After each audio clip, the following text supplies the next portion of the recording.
Halo, kita berjumpa lagi dalam topik yang baru. Saat ini kita akan membahas topik tentang berpikir kritis dan problem solving.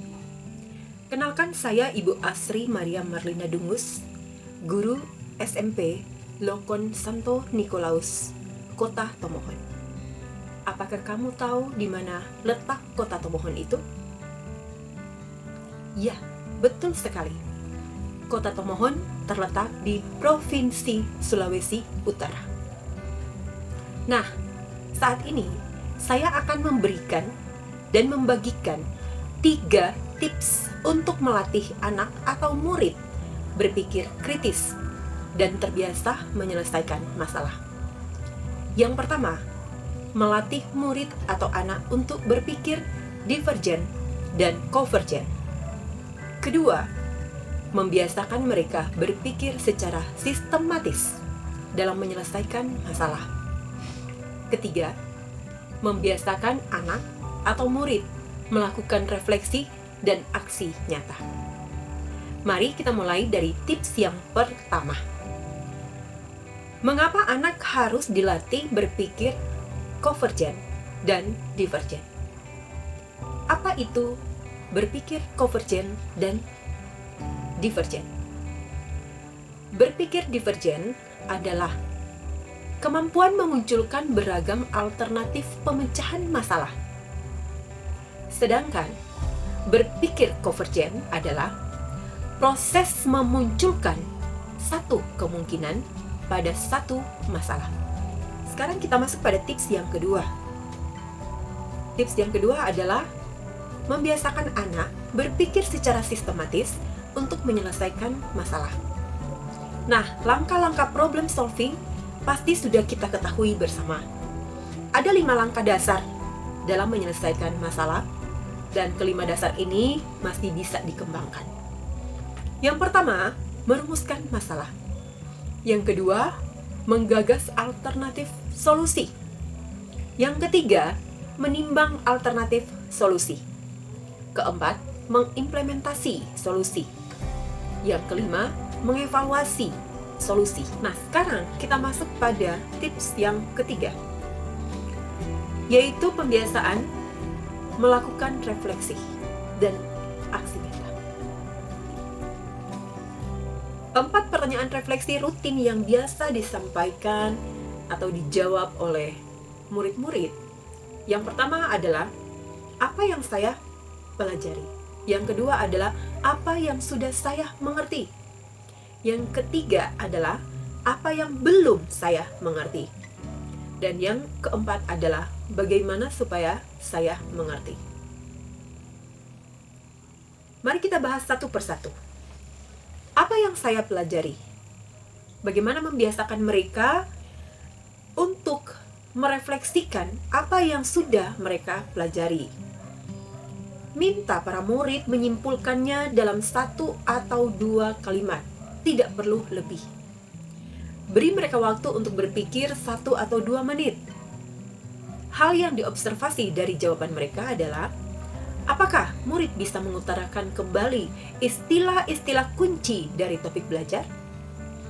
Kedua, apakah pernyataan mereka cukup merangkum topik atau hanya sepotong saja? Jika ucapan mereka terbata-bata, maka proses memahami masih berlangsung. Yang kedua, apa saja yang sudah saya mengerti? Minta para murid atau anak-anak menyebutkan 1 potongan lisan atau menulis potongan-potongan informasi yang mereka sudah mengerti sebanyak-banyaknya. Kegiatan ini dilakukan sebelum atau sesudah pelajaran.